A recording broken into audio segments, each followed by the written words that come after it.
It's Sunday morning, 11 o'clock Eastern Time on the 29th of August, and it's the Joe and Joe Weather Show. I'm Joe Chaffee. Joe Rayo is on my left, and I'm the guy on the right. And of course, we've got Joe. Well, I've been watching. I went to bed last night. The pressure had dropped down to 964 millibars, and I woke up this morning and it was at 9:35. Yep. Interestingly enough, most of the deepening actually occurred after about 5 a.m. because I think at 5 a.m. the fix was, I think it was 9:52, and that would probably be right at about the time that Hurricane Ida hit that shelf water off the coast of Louisiana, where the water temperatures are 90 degrees, and no doubt that it's got that absolute buzzsaw look. I'm going to bring it up on the screen here, on the visible satellite and on the enhanced. It just looks like an absolute buzzsaw as it is approaching the Louisiana coastline. And there's the shot there on the loop. Yeah, and finally, in their again, the last discussion I looked at, they have bumped it up. Projected a wind of 155 for this storm before landfall, and that would make it a Category 5 storm, which is what we've been saying for the last couple of days, Joe. Again, just based surely on analogs, just on what Katrina did, what Camille did, the time of the year. It was so obvious that this storm system was going to do just what it's doing right now, and just like Katrina, we have a situation where the storm went through rapid intensification in the after midnight hours and into the early morning hours of this morning. And it seems so ironic that we're seeing this all happen on the 16th anniversary of the landfall of Katrina back in 2005. But here we go. And let's hope that with the strengthening of the levees, we talked about that extensively on Friday night with your friend Bob down in New Orleans, that we will not see as much damage or as much life lost this time around as opposed to what we saw 16 years ago with Katrina.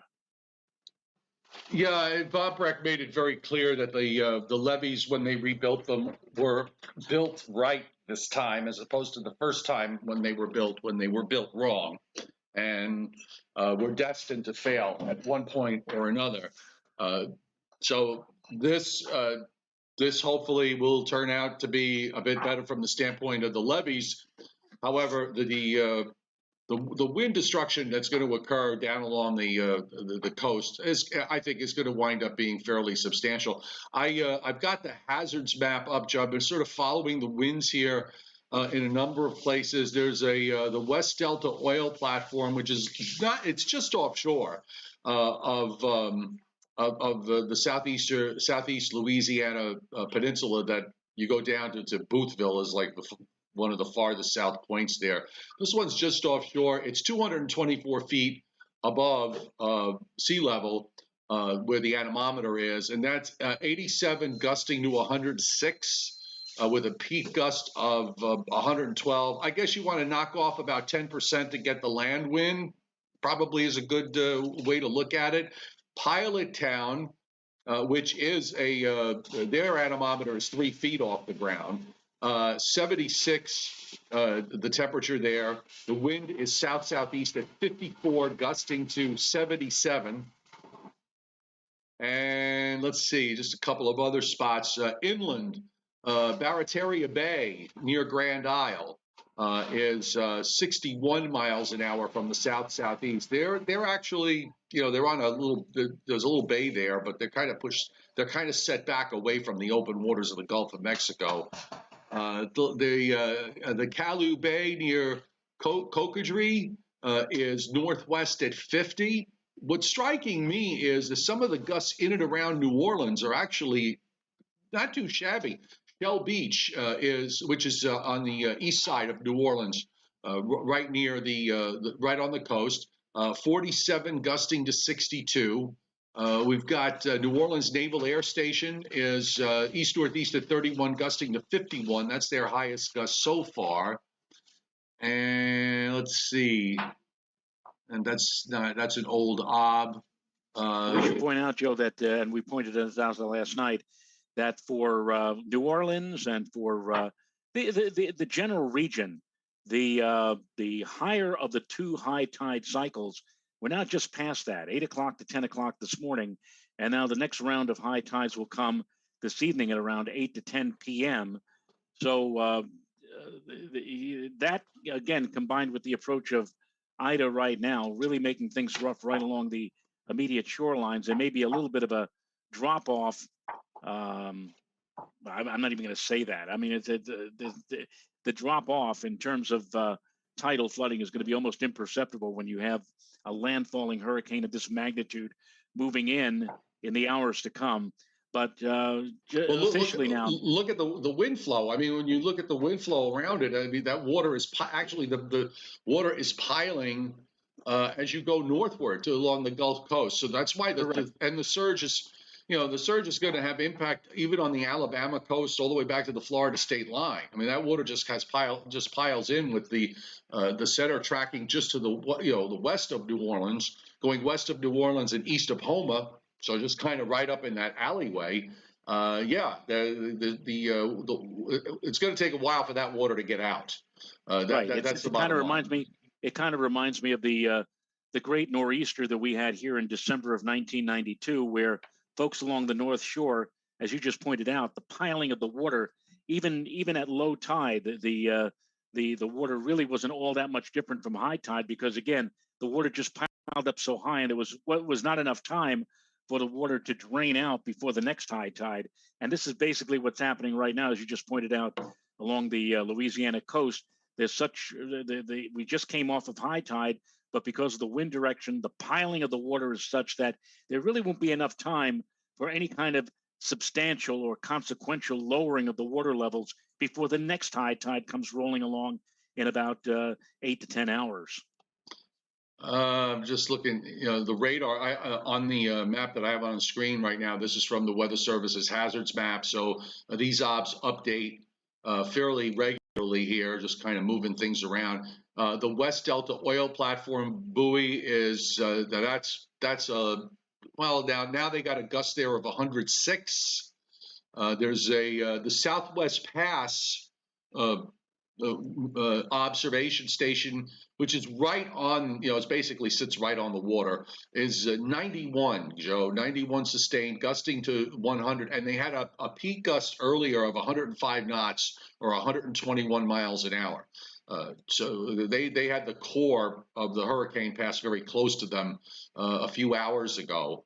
And I'm just kind of just trying to see, one of the things you want to watch for if you're looking at this, when you look at observations, look at where the winds have gone to the northwest, like they have at Calais Bay. So that at least tells you in terms of a landfall that it's probably going to be east of there. And you've got Grand Isle with a southeast wind, 134 degree at 63 knots. With a gust of 73, their max gust was 74. So, somewhere between Grand Isle and Kailua Lake to the west, somewhere in there, you're going to wind up. Might pass, might pass Chauvin, which it's got only, they're only reporting northeast at 14, but I don't know how old that ob is. But perhaps right near in that area, and then you head up north toward Raceland and Houma, Vacherie. Vacherie. I forgot how to pronounce it. It's been a long Laplace. Not spelt Laplace, but if I remember correctly, it's pronounced Laplace. Thibodeau, which is spelt like Thibodeau and it's pronounced like Thibodeau. A lot of the Chalmette, a lot of these places, really are going to get, have to deal with this going through the day and tonight. And the recon. Let's look at the recon. Which is been sending fixes. Hang on one second, Joe. Just give me, I'm trying to, I'm trying to do a couple of things here at once. So anyhow, here's the recon. So the last four fixes were 936, 932, 932, 933. The other thing that's been happening is you get these little wobbles to the left, and then you get these little wobbles to the right. Depending on, the eye is not moving necessarily in a straight line. It's kind of coiling its way northwestward. So sometimes it looks like it wobbles to the right, and then a couple of hours later you'll see a little wobble to the left. And right here you can notice a wobble to the left between that second and third fix. And the wind, looking at the wind barbs here, I do see. I don't know what you would call that final color. That's 137 knots plus. But certainly I think I see one or two wind barbs of that particular speed, but there's a lot of wind barbs that are between 113 and 137. And these winds are roughly at about 2,000 feet is where the plane is flying from when I last checked on the chart on Tropical Tidbits. Have we had any eye replacement cycles? Have you noticed that on any of the discussions? Nope. I guess this thing is just from yesterday, from late yesterday and last night.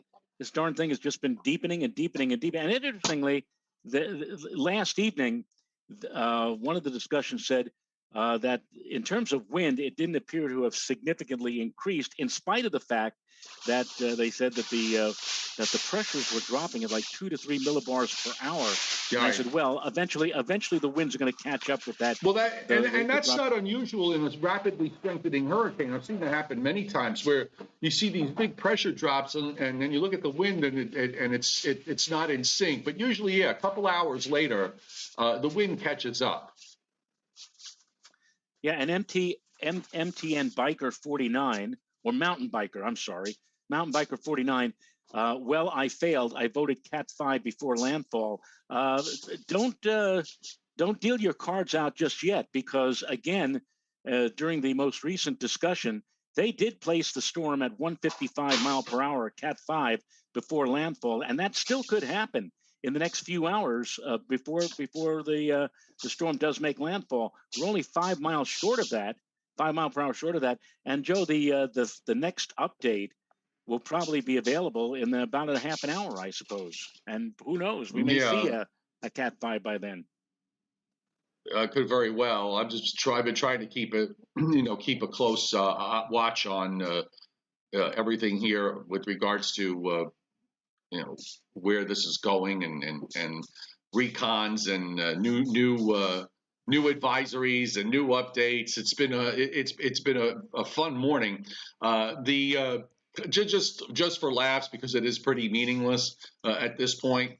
The intensity guidance at 12Z, Joe, actually had one model go to a Cat 5 and a whole bunch of them at Cat 4. So, just think back of the way we saw this evolve over the last couple of days. Sometimes it goes a little higher, sometimes it goes a little lower. But the bottom line is, it was pretty evident 3 days ago that this was going to go to a Cat 4. Everything, we came back on the air last Thursday. I think it was one of the first things we talked about was the fact that you had just an absolute perfect, almost perfect upper air scenario setting up in the Gulf of Mexico. I'm really kind of astounded, the Camille comparison actually, from the standpoint of the track, it matches up. It's left of the Camille track, but in terms of the behavior, it's kind of behaving in the same way. This sort of rapid deepening, and Camille didn't bottom out until it was just a handful of miles offshore.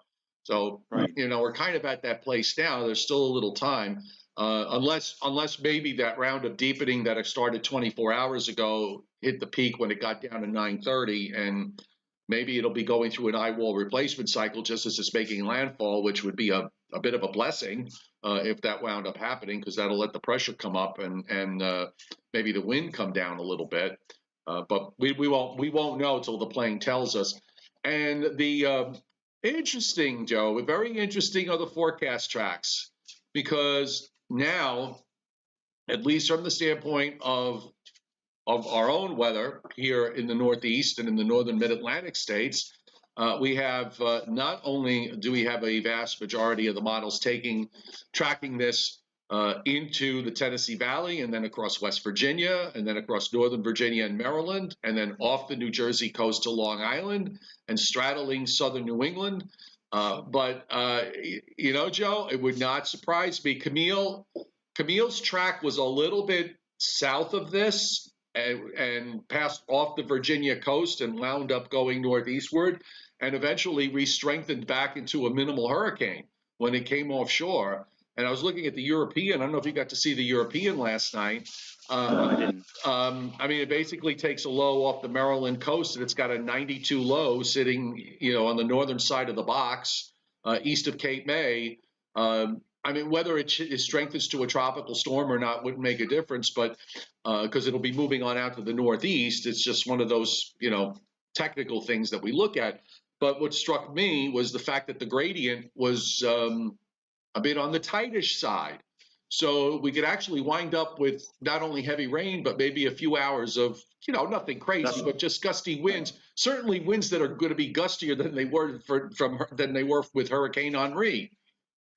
Right, and so often, and I said this with you and Bob on Friday.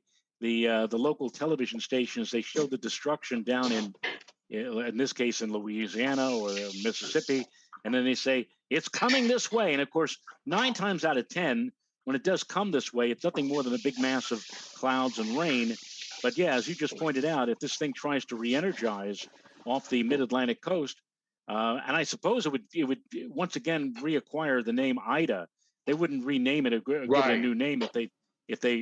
So this would be a return, a resurgence of Ida, if indeed it does acquire or reacquire tropical characteristics during the mid and late week period. Something most interesting to look at or wait for. Oh, no doubt. It does. It would. This is going to be pretty interesting in terms of how it plays out here. This would certainly seems to be setting up for soaking rain Wednesday into Wednesday night, and I think it could be on the order of several inches, a generous several inches over a rather large area of geography. It's going to be. And keep in mind that for a while it looked like, especially the European, was trying to shunt this whole thing to the south. And if you remember, the spaghetti plots we were showing on Friday night actually had the storm curving first east and then southeast away from us. And now things have changed, obviously, in the last 48 hours. Well, we're going to take a look at all of that momentarily. So let's run through. I'm just going to run through a couple of graphics here just to get the perspective of what's going on over us versus the hurricane in the Gulf of Mexico. You can see the Northeast is covered with clouds, although there are some breaks of sun here and there. I think my view of today was going to be another one of these days of changeable sky conditions. I think that's probably the best way to describe it. There's not a whole lot happening from the standpoint of the radar. You could see, obviously, you could see Ida be closing in on the coast. You could see Hurricane Norma in the Pacific is straddling Mexico up into the Gulf of California, and we mentioned yesterday that that's probably going to bring some much needed drought relief in parts of the Southwest. So that's a good thing. Here's the enhanced satellite view. I'm going to give this a refresh just to get the frames updated a bit, and you can really see the last frame on this, Joe, is from about 10, 11, 12, 13, 1430 is the last frame. So it's about an hour old. But look how well defined that eye is. And also the core. This is the thing you have to look at too. The core is almost circular as the northern edge of that eye wall is just about touching the coastline there in Southeast Louisiana. Right. The periphery, the northernmost periphery of the eye wall, or as I mentioned on Friday night, as Professor Spar used to call it, the Coliseum of clouds. I guess you could say that right now, I don't know the geography of Louisiana all that well, but that one little bit of coastline there is kind of like in the upper deck, so to speak, if you will, of the Coliseum. So, and look how it's just moving on that straightforward northwest. It may actually, parallel or sideswipe a good portion of the Louisiana coast before it actually physically comes ramming in into land. Let's say about mid-afternoon today. The best way to describe the geography of Louisiana: half the state is below sea level. And just pretty much the southern half of the state is either at or below sea level. All right. You take an escalator up to a second floor, you're standing on a mountain. That's just how it works there.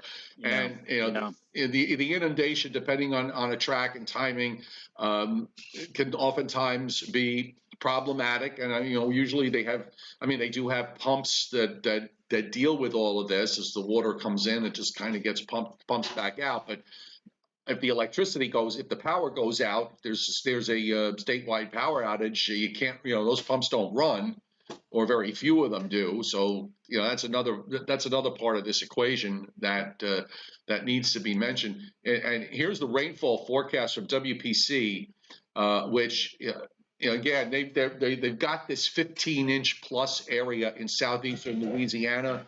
If the forward speed is slowed from 16 to 15, I think to 14 now. If it slows a little bit more, it's not impossible that they could get to the 15. I don't know about 20, but 15 certainly. Getting up to be between 10 and 15 certainly seems fair. And then look at that. Look at the arm, and you can pretty much follow the track here. And the way you follow it is, so the heaviest rain is on the west side. I'm sorry, correction. In the where it is now, the heaviest rain is on the east side. And then as we move up into the northeast, the heaviest rain will shift to the northwest side. So the track I kind of drew there in the purple in the middle probably reflects the forecast of a lot of the models. And you see the rainfall amounts. The red is 2.5 inches. The first red off the purple is 2.5 inches, and the lighter reds get up to about 4 and 5 inches, which you see striped across northern West Virginia into southwest PA, and even that stripe of 4 inches plus going into northwest New Jersey. So a soaking rain seems to be obvious here for the middle part of this week, assuming that this track holds. And I have to tell you, Joe, it lends a little confidence in terms of forecasting that, because the GFS model, for the most, has not really wavered very much since Thursday with this idea of the low coming up this way and bringing a soaking rain to the northern mid-Atlantic and up into southern New England. Yeah, I don't know what's going on with the GFS over the last, not just this year, but over the last couple of years, when we've had these major tropical systems coming into potential landfall situation along the United States coastline or the mainland U.S.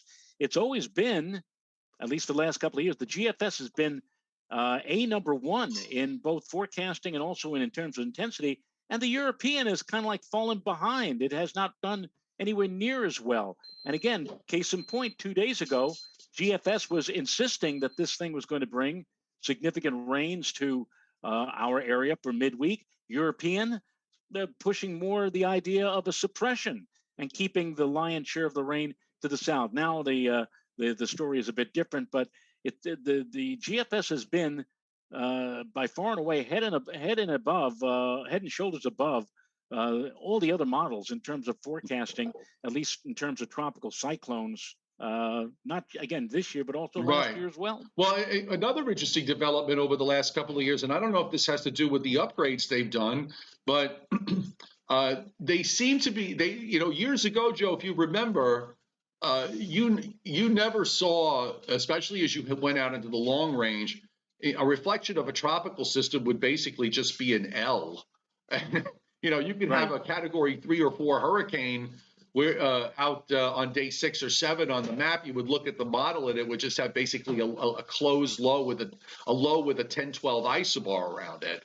So they went from that, they went to the other extreme where, some of these models were basically always spinning up everything into category 5 hurricanes.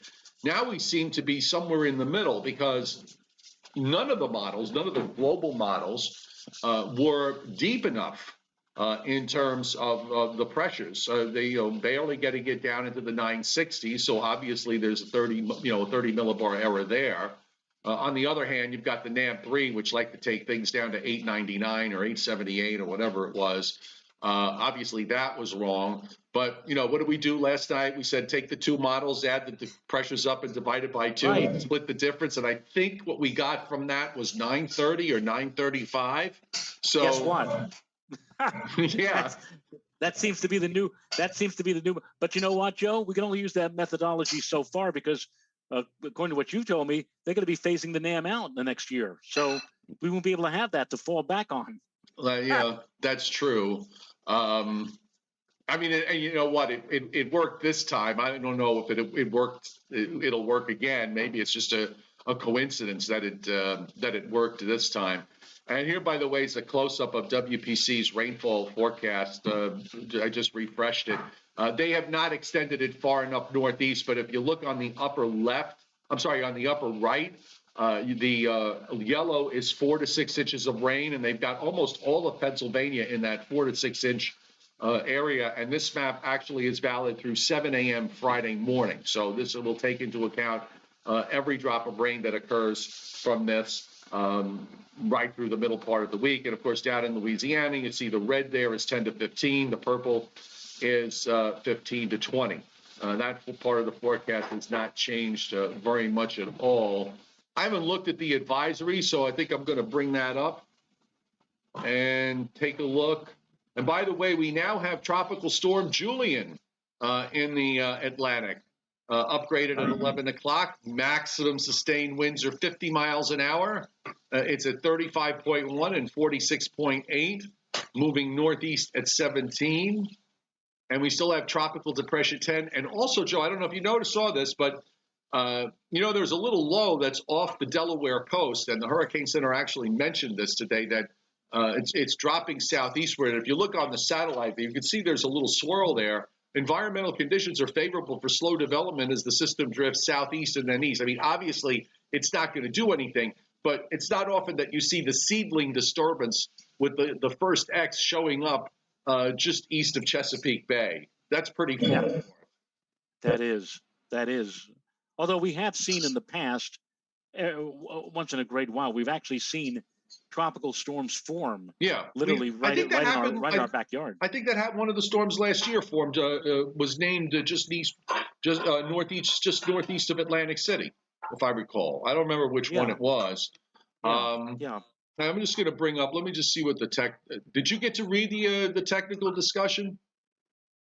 Well, I'm waiting on right now. I'm waiting for the new noon time, 11 o'clock advisory or information from NHC. I've been going back and forth. And I just but I got the 11 a.m. Eastern time the discussion from the advisory. Okay, here it is. Yeah, I've got it right in front of me. Ida's rapid strengthening appears to have leveled off within the past hour or so, which when you go from you go basically from 975 to 930 in 24 hours, it's going to have to level off at some point.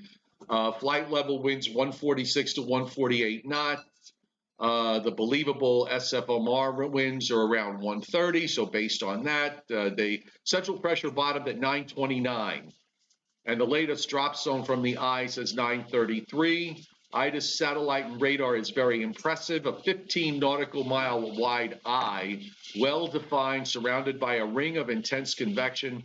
Within the past hour or so, there is evidence in radar imagery of a secondary eye wall, and this has likely caused Ida's intensity to level off for now. So we might be seeing the first replacement cycle of for this storm. Yeah. Although Ida's extreme winds are confined to the eye wall, the aircraft indicated that hurricane force winds extend out 45 nautical miles to the northeast of the center, and based on buoy data, tropical storm force winds extend out 130 miles nautical miles northeast of the center. Ida's eye wall is nearing the coast of Louisiana, and any additional strengthening seems less likely now given the recent structural changes of the inner core. While rapid weakening should occur after landfall, damaging winds will penetrate well inland, etc., blah, blah, blah. Global guidance indicates Ida will likely transition to an extratropical low when it nears the east coast of the U.S., and the new forecast shows extratropical low becoming a gale center near Atlantic Canada at day 5. That's kind of like what the European showed. is showing. It's either going to be a deepening frontal wave, or maybe it's going to be one of these hybrid things where you could still see some sort of identifiable feature when it moves offshore. While it moves through the mid-Atlantic states and then moves offshore come Wednesday. Right, and I just wanted to get a look.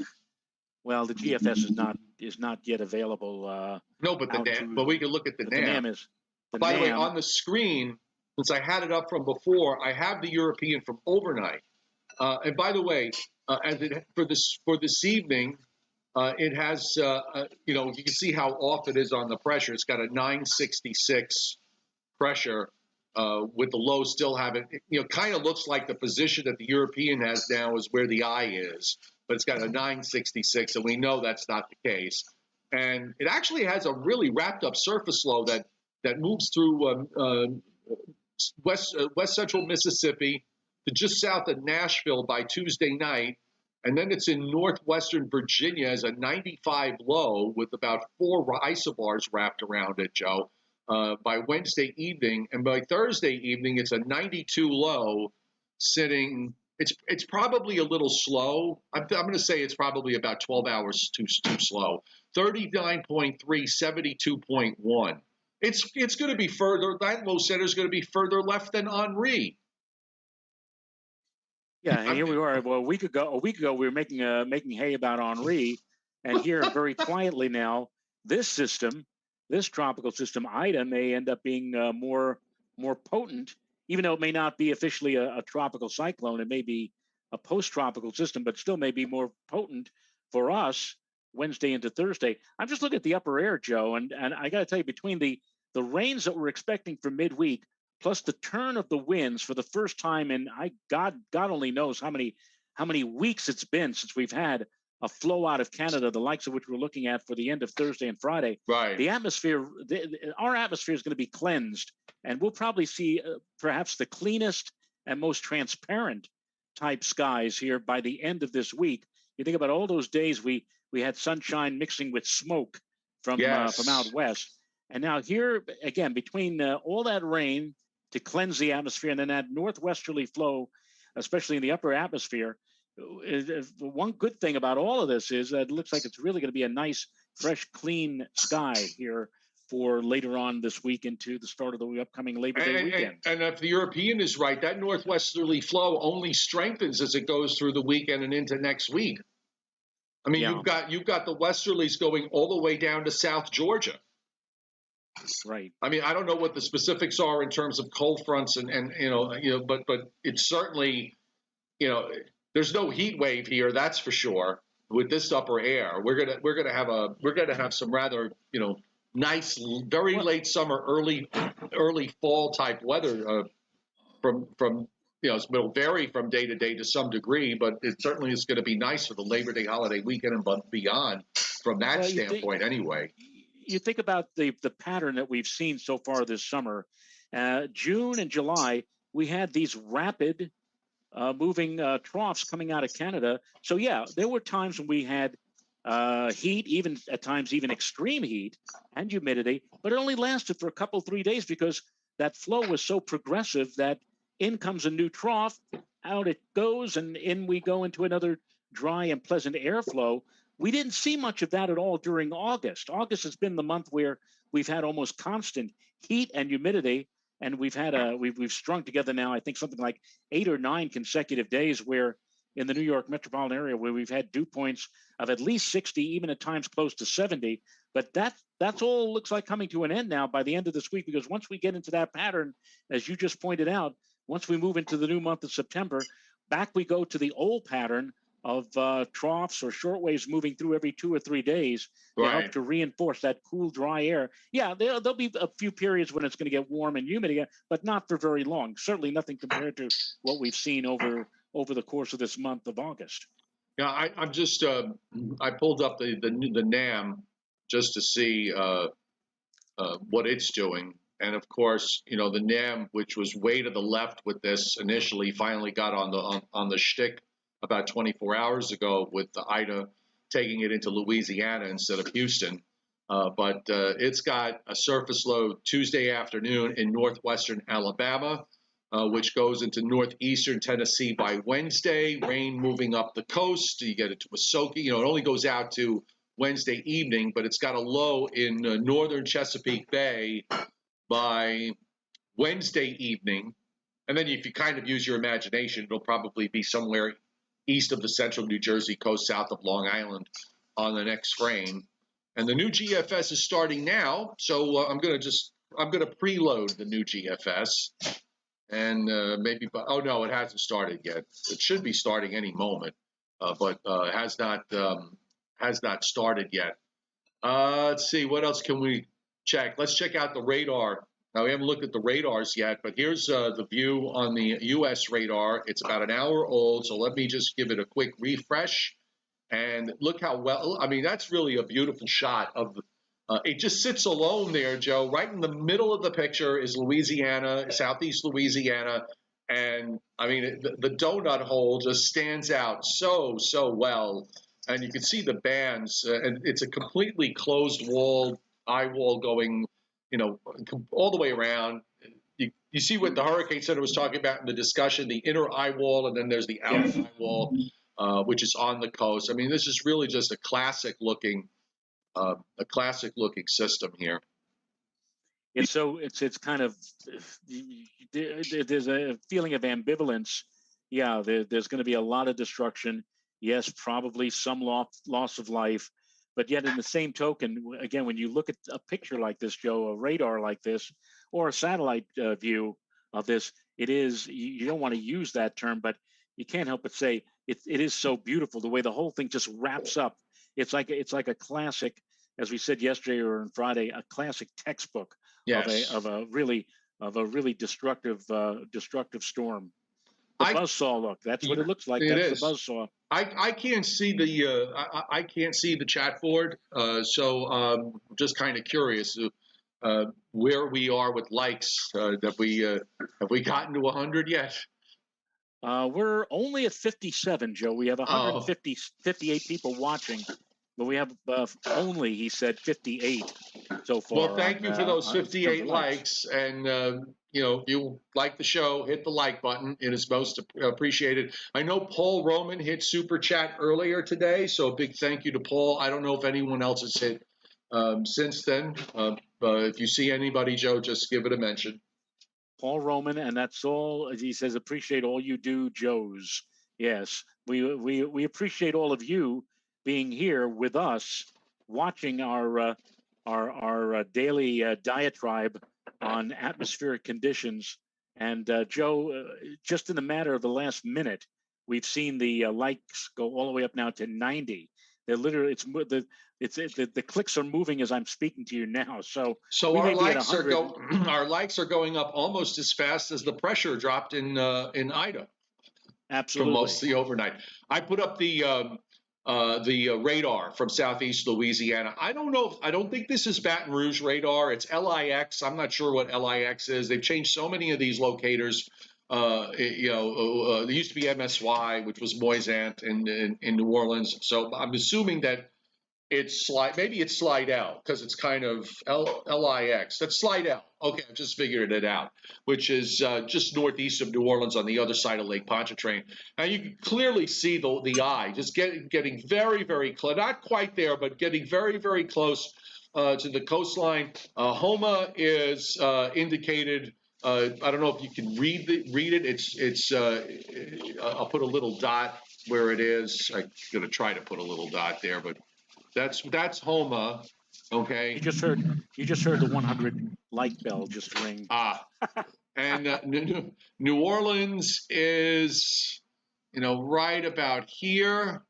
And, you're looking at this track. If you want to just kind of follow it along, you're probably going to do, something like this.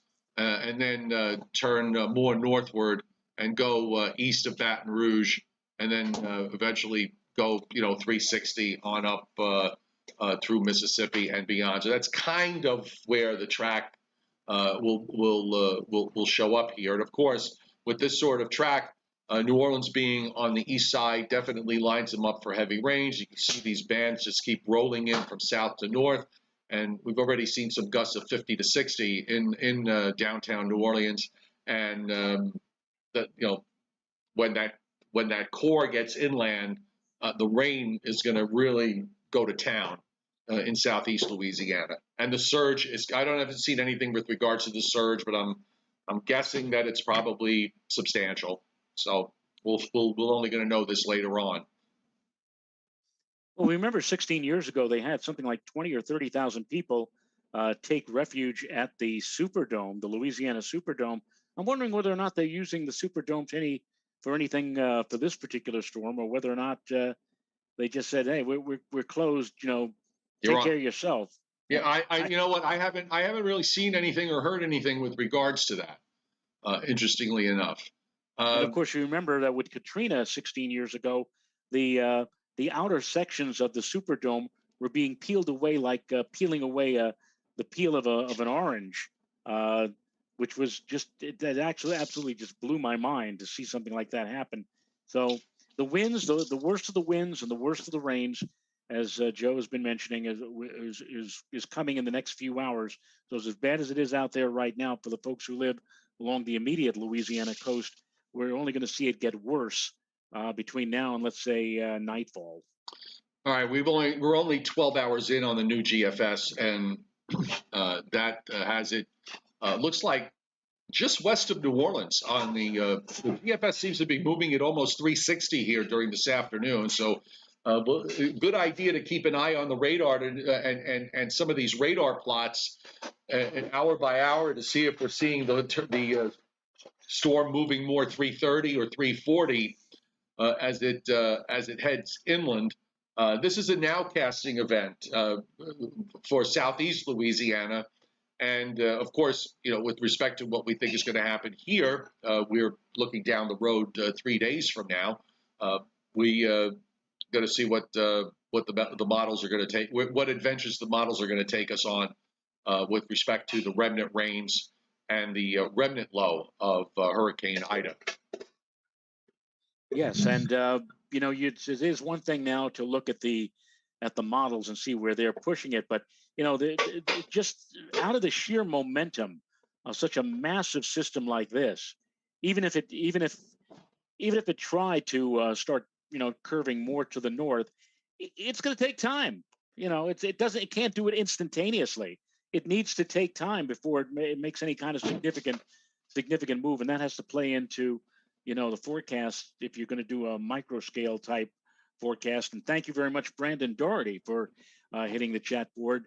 And he's got, it looks like a cat, a cartoon of a cat, a GIF of a cat saying, "Good job, good job, good job." Yeah. Well, we try. By the way, SPC, we haven't taken a look at what the folks at SPC had to say. I didn't check to see if they updated their forecast. We do have a tornado watch working. So why don't we take a look at this, Joe? There's a tornado watch that was put up not too long ago. Valid for, actually, this one was put up a while ago. This is unusual. You don't see this too often. It's an all-day long tornado watch that was put up. It went up at 6:05 a.m. It's valid Central Time, and it's normally these things only last about 5 or 6 hours. Well, this one is for 13 hours because it doesn't expire until 7 p.m. Central Daylight Time tonight, and you're probably going to wind up seeing it, another one issued maybe to replace this one. But they're looking at I'm going to switch around to a couple of maps here. No, let's go back here. That didn't really help me. But it covers all of southeastern Louisiana, southern Mississippi, southern Alabama, and even into the westernmost, a couple of counties in the western Florida Panhandle there. Yeah. And I know you like the box, so there's the box. That's what the box looks like, Joe. The aviation the aviation box. Yeah, Yeah, I exactly. don't know how do they decide? That's a good thing. Maybe I'd like to find out because they've got counties that are outside the box that they include in the watch, but they're not inside. But they're outside the box. They're not inside the box. Maybe they're touching the box. Perhaps that's how they do it now. If the county touches the box in any way, it's considered to be in the watch. Well, they say and they've often said with the actual statements, places in and near the watch area.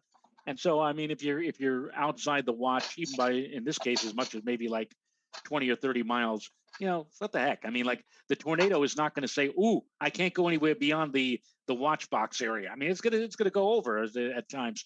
But I do find it interesting that 2 days ago, the zone was just marginal risk. Yesterday, there was a small area of slight embedded within the marginal risk. I said, well, maybe today we'll see an enhanced area. Well, they didn't go with the enhanced, but what they did do was to widen or increase the area of the slight risk. And you remember yesterday from that one commentary, I think from I think it was SPC, that said that with Right. landfalling with Camille, there were like 59 No, tornadoes. that was Katrina with the 59 tornadoes. Katrina. But still, I mean, you see something like that, and you say, well, why not go with enhanced? But they didn't. But all right, so we'll see. I mean, and it's obvious, Joe, as we should point out, it's obvious that the reason why places like Mississippi and Alabama, and even as far east as the tip of the Panhandle of Florida, are in the zone and not places to the west, is that the northeast quadrant is the worst place to be in terms of a landfalling hurricane, and that is where you're going to find a very strong, if not supercell convective activity, and that is why they have outlined that area relative to the path of the storm as to the possibility of seeing tornadic activity this afternoon and early tonight. I'm just reading through the discussion. I don't want to. I'm trying to understand when they read the discussion yesterday, talking about the fact that the prior analogs that they used all were huge tornado producers, and yet on the summary I'm reading through here, it says a few tornadoes are possible tonight across the. Well, now this is from. Well, this is why, Joe, I said this with Bob on Friday night. I said, do you think that there's a little bit of politics going on around here? Because you and I and Bob knew on Friday that we were going to be seeing a hurricane close to Cat 5 or even above at Cat 5. Right. And yet the NHC, the National Hurricane Center, seemed to be pulling back on that. And now here with the Storm Prediction Center, they're talking about past storms of similar magnitude bringing tremendous amount of tornado activity, and yet they're pulling back and just saying a few tornadoes. I don't understand why. I mean, what are they waiting for? I'm not sure either. I'm not. I'm yesterday's was when I read yesterday's discussion. It sounded to me like it was a very bullish view on tornado activity today. And yet I'm reading this, the summary, Joe, the first three words, a few tornadoes. Now, few, the word few means to me 2 or 3. Right. Okay. A couple is 2, a few is 3, and several is 4. Right. That's how I've always thought about it when we do snow forecasting. I say, how much snow are we going to get, Joe? I said, well, at least several inches. I didn't say 4, but I'm just alluding to 4. Right. How many lumps do you want? Oh, 3 or 4. Yeah, exactly. Yeah, exactly. Said Pete the Puma to Bugs Bunny. Right. And I'm sure when this is all over said and done, we're going to see more than 2 or 3 or 3 or 4 tornadoes out of this. And then in the next paragraph, they say, Ida has continued to strengthen rapidly overnight and now is an intense Category 4 hurricane that will make landfall by late morning near Port Fourchon in Louisiana. See latest NHC advisories. The stronger low mid-level wind field with Ida is concentrated in a relatively narrow inner core, but some expansion of the stronger winds is still expected near and after landfall, result in increase in low-level shear, blah, blah, blah. The threat for supercells with occasional tornadoes in the outer northeastern and eastern convective bands. The tornado threat inland of the coast will be modulated largely by the degree of low-level moisture and pockets of surface heating, with the more favored areas maintaining at least mid 70 dew points and temperatures close to 80. So why are you just saying a few? Right. I don't know. It makes we're the only ones that read these discussions. By we meaning is the meteorological community. The public doesn't. You're not going to get the public to go in and read those discussions, mainly because they're not going to really understand them. Sometimes they put stuff in there that you and I don't understand. But Right. I don't know if I would have said a few. If you're not sure, I would have maybe, you make some sort of generic statement about the tornado activity, certainly recognizing the fact that you have a pretty bullish situation here. You don't have to give it a number. But I don't know if I would have used the word. I don't think I Maybe would they're have said just few. maybe they're just concerned that if it doesn't live up to what if they said, that we're in enhanced and we may see many tornadoes, and it doesn't quite happen. Maybe they're afraid that the media will come crashing down on them and saying, like, why are you trying to scare all of us? That kind of thing. That's the blowback might be one of the reasons why they're playing it conservative all the way to the end. I can't imagine what kind of blowback you're going to get here. I mean, it was no surprise this was going to be a powerhouse from the get-go. And even JJ wasn't surprised. You could hear him barking in agreement, maybe in the background. And Yeah. He probably saw a rabbit or a squirrel or something. But Lassie. yes, but SPC just going forward for tomorrow. They have the slight risk in almost the same area, marginal risk going up into Tennessee. They also have a marginal risk in coastal Maine and southeastern New England down to eastern Long Island, and that's from the cold front that's going to come through tomorrow night that could produce a shower or thunderstorm or two when it goes by.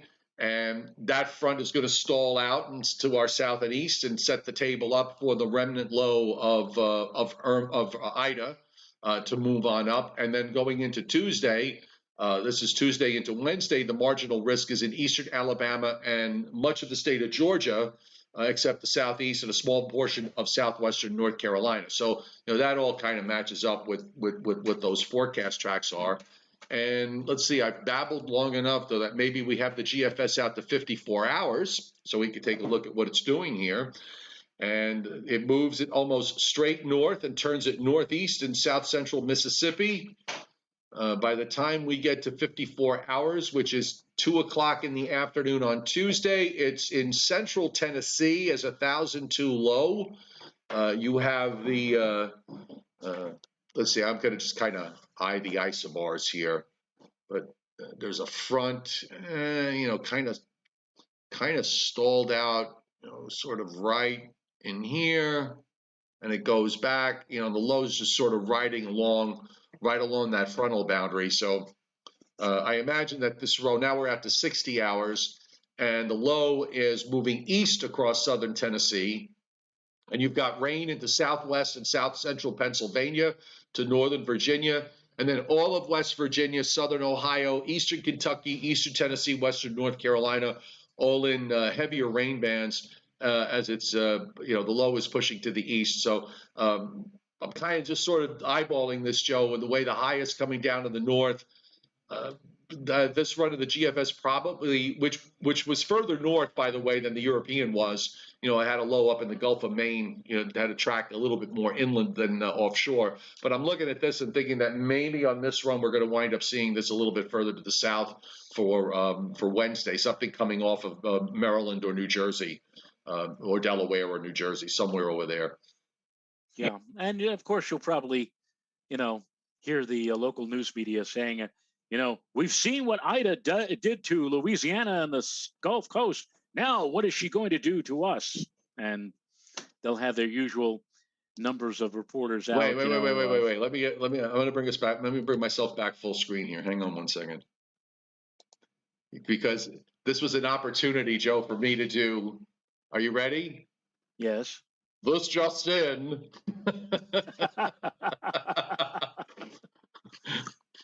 We have this just in to the newsroom. And then, of course, you've got the typewriter. There it Tick, comes. tick, tick, tick, tick, tick, tick, tick, tick, tick, tick, tick, tick, tick, Yep. tick. Yep. And You then, ever get it? Go and on then, of course, YouTube. If you, there's the traffic watch helicopter. yes. No. And really, the guy in the traffic watch helicopter, he's beating his chest while he's talking. Exactly. Oh, we're up here right now. We're up here right now.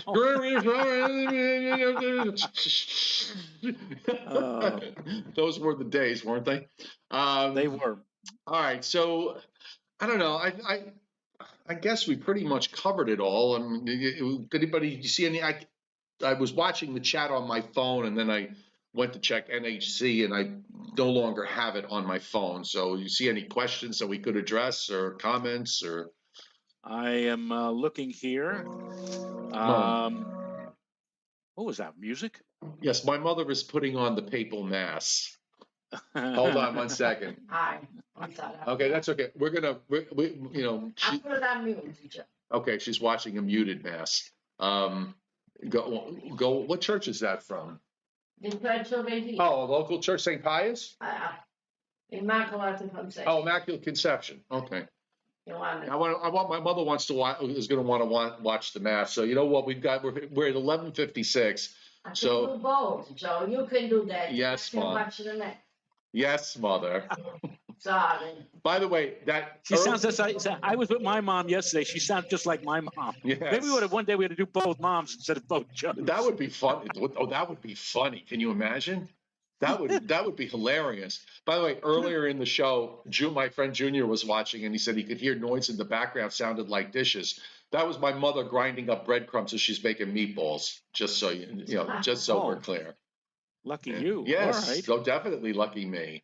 Very quickly, we're still in. Renata and I are in search mode. We're trying to find for next Saturday some place where we could get together. Okay. Meaning you and me and maybe some of our friends. Okay. We're trying to find a park or maybe a restaurant or something. The problem is we don't know Westchester all that well. I mean, we don't want to. I mean, you're in Lower Westchester. I'm right over the border in Putnam, and so I'm. Like I said, we're trying to figure out how and where we might go. We can meet at the rest area on 84. I mean, they do have bathrooms there. Yes. Just have a picnic at the rest area. I'm not sure, but the problem is I'm not sure whether if we said we're going to meet here, whether it means that maybe 4 or 5 people on the chat board might come, or maybe a whole slew of people, like 50 or 60 may come. I don't really know. I don't know either. That makes it. I don't know either. And I mean, the reality is, in situations like this, sometimes a lot of people will say yes, and then most don't show up. Right. Which is understandable. Everybody's got lives to live, and stuff happens that you change your mind. I get, I totally get that. I could do it the Soupy Sales way and tell everybody on the chat board that if you want to, I'll give you an address, and if you want to send me a picture of the president. Yes. And I will take those pictures, right, and make a reservation somewhere. Andrew Jackson's are higher. Jackson's are higher.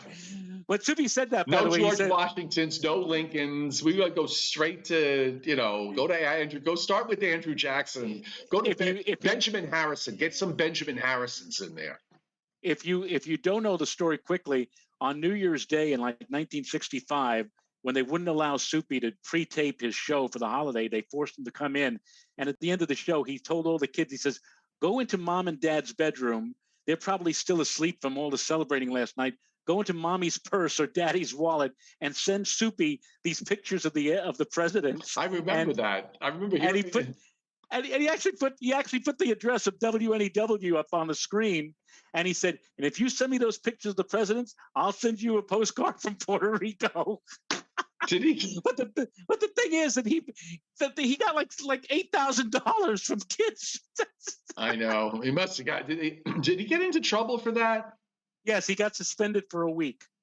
He got suspended by WNEW for a week. Did he get to keep the $8,000? Did he get to keep the $8,000, or did he give it back? I never got clear. I never was clear on that, but he was suspended for a week, and they put on a terrible show called The Big World of Little Adam. I don't know how many of you remember that cartoon. I don't. Horrible cartoon. And after a week, they brought Soupy back, and but that's the famous send me your pictures of the president's story from Soupy sales. Too funny. Too funny. All right, I'm just really quick. I'm just looking at the GFS, which is out to 84. It's got the low in southeastern Pennsylvania. Dennis Cassidy, by the way, came up with a good solution to this, Joe. Yes. He just said take a poll. Hi, Maybe pick a few places in Westchester and just say, who wants to go here, and get an idea of how many people would come. All right, listen. Sure, why not? I mean, if we wanted to do it at a park, I was just, Johansick State Park popped into my head. I don't know if that's I don't know if that's workable, but it just popped into my head while we were talking. But I'm sure we'll investigate more. Okay. Today, I guess.